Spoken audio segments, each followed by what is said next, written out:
He stood frozen on the steps, rain dripping from the brim of his hat as the door slowly creaked open.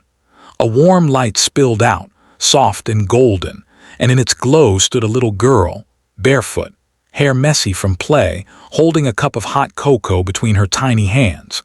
She blinked up at the stranger on her doorstep, unaware that her existence was the reason he had been breathing all these years. Jace felt his throat close. His heart thudded once, painfully, almost violently. It was her. Ella. 9 years old now, taller, brighter, with the same warm brown eyes her mother had. The last time he saw her, she was barely able to speak her own name. Now she stood confidently, like a child who had grown up loved. Loved by someone else. She tilted her head. Hi, are you lost, sir? Sir.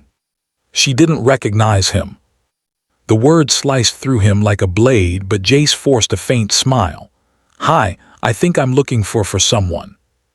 Before Ella could ask anything, another voice floated from inside, warm, steady, familiar, yet not familiar at all. Ella, who is it, sweetheart? I told you not to open the door without asking. A woman appeared, wiping her hands on a kitchen towel, her face soft with concern. She looked at Jace, really looked, and the worry in her eyes deepened. She stepped forward protectively, gently pulling the girl behind her, though Ella peeked from behind the woman's arm with unfiltered curiosity. Can I help you? The woman asked. Jace cleared his throat. My name is Jace Walker. The towel fell from her hands. You're...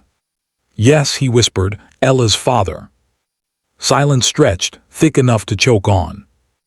Ella froze. Her little hands loosened around the cocoa mug. Her lips parted slightly, like she wanted to say something but didn't know which words belonged to her. The woman Clara swallowed hard.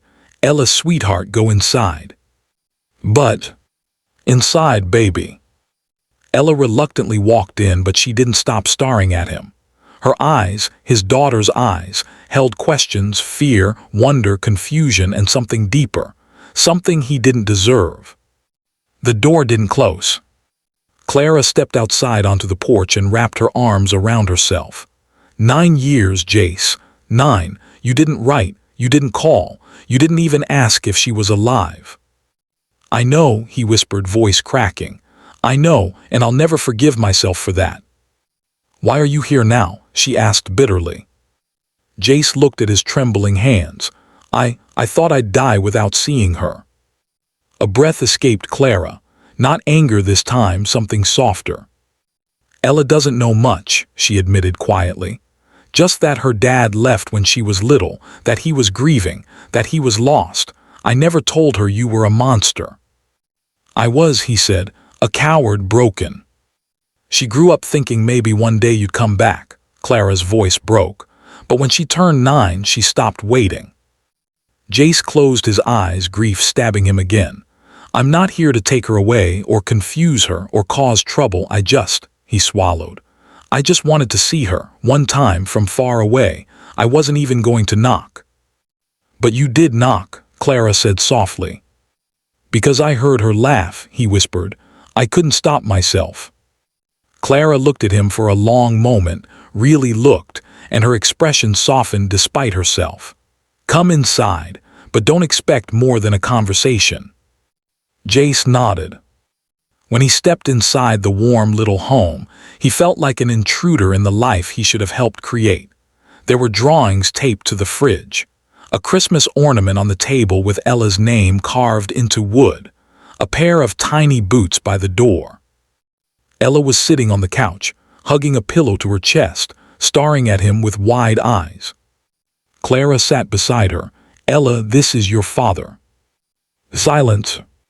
Ella's fingers tightened on the pillow. You left. Jace's heart collapsed. He slowly kneeled down, staying a full distance away so he wouldn't scare her. I did, he whispered, and I'll be sorry for that every day of my life. Ella blinked rapidly, but tears still fell. Were you mad at me? No, he said immediately. Never. I was broken, and I thought leaving would protect you.